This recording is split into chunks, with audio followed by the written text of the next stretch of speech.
হরে কৃষ্ণ, রাধে রাধে ভক্তগণ, সব কেমন আছেন? আমি এখন এসেছি জগন্নাথ মন্দিরে, কোয়েম্বাটুর জগন্নাথ মন্দিরে। একটা মানুষ কি শুধু কিসের জন্য বাঁচে? এটা সাধারণ প্রশ্ন। মানুষ কিসের জন্য বাঁচে?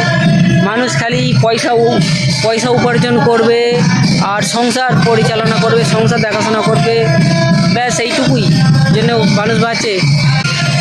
আহার, নিদ্রা, ভয়, মৈথন, মানে খাওয়া দাওয়া আর ঘুমানো, খাওয়া ঘুমানো আর ভয়।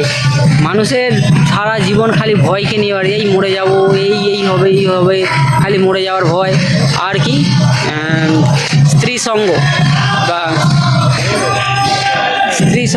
ইন্দ্র তৃপ্তি, এইগুলো ছাড়া আমরা আর কিছু বুঝতে পারি না।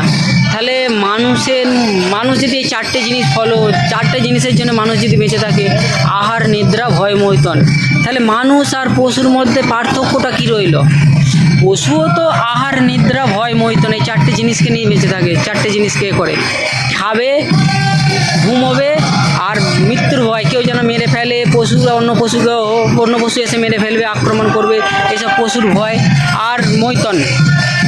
এই চারটে জিনিস নিয়ে পশু বেঁচে থাকে। মানুষ আর পশুর মধ্যে পার্থক্য কিছু রইল না। তাহলে মানুষেরকে ভগবান আলাদা করে বিবেক বুদ্ধি কিসের জন্য দিয়েছে? ভক্তি পথে অগ্রসর হতে হবে, ভগবত ভক্তি। আমাদের এই জগৎ থেকে উদ্ধার হতে হবে। এই জগৎ থেকে উদ্ধার না হতে পারলে আমাদের কোনো গতি নেই।